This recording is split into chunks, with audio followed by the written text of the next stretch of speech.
ఊర్ల పొంటి ఉండే కొందరు చోటమోటా లీడర్ల పనితనం ఎట్లుంటదంటే ఆయన తానికొచ్చే ఊరోళ్లకు అచ్చకాయ బుచ్చకాయ ముచ్చట్లు చెప్పుకుంటా మత్పరిస్తుంటారు. నేనున్న మీ తిప్పలేందో నాకు చెప్పురి చూసుకుంటా అన్నట్లు పెద్ద పెద్ద డైలాగులు కొడుతుంటారు. నమ్మినోళ్ళను నిండా ముంచుతుంటారు. సరే అందరు అట్లా ఉంటారని కాదు కానీ ఏనో ఒకరు పక్కా ఉండే ఉంటారు. ఆగో గసొంటి ముచ్చటే ఖమ్మం జిల్లాలోటి అయ్యింది. పేరుకేమో పెద్ద పోస్ట్ కానీ రైతుల పొట్టగొడుతుండట. మరి ముచ్చటేందో మనం కూడా అరుచుకోవాలిగా. చలో పొద్దునానంగా లేచొస్తే పొద్దుకేదాకా నిలబడుతున్నావు, అయినా స్టాకు లేదంటుర్రు.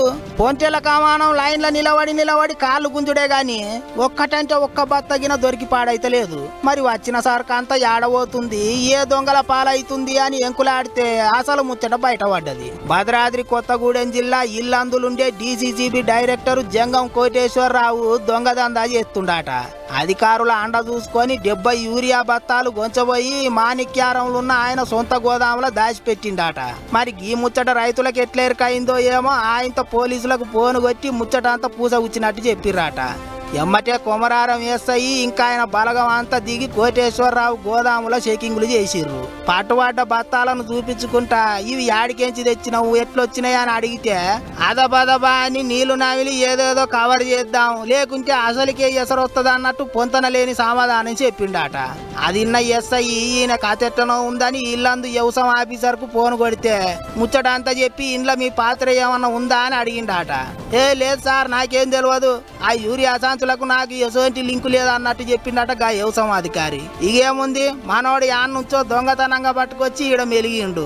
దొంగదందా చేసుకుంటా యూరియా అర్జెంటుగా కావాలనుకున్న వాళ్ళకు ఎక్కువ ధరకు అమ్ముతాండట. రైతుల జేబులకు తూటు పెట్టే పెద్ద కార్యమే ముంగటేసుకుండని కనిపెట్టి అన్ని బత్తాలను సీజ్ చేసి బండ్లు ఎక్కించిండ్రు. ఇవి యాడంగా తెచ్చినవో కాగితాలు కలపలు అన్ని పట్టుకొని స్టేషన్ కు రా అని చెప్పి వెళ్ళిపోయిర్రట. చూడర్రే, ఊర్ల పోంటి చోటా మోటా లీడర్ల పంచనం ఎట్టున్నదో. మొక్కజొన్న పంటకు యూరియా టైంకేయాలి, లేకుంటే పంట చేతికి రాదని రైతులు అరిగోసపడుతుంటే గీసొంటి బుడ్డ నాయకులు ఏమో అధికారుల అండ చూసుకొని రెచ్చిపోతుండ్రు.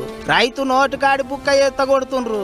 ఇసోంటోళ్ళ మీద క్రిమినల్ కేసులు బుక్ చేసి మాకు సరిపోను సంచులు అందియాలి, ఈ దొంగదందా ఇంకెక్కడైనా బంద్ చేయాలి సార్ అని కోరుతుండ్రు రైతులు. చూడాలి మరిగా ఏం చేస్తారో.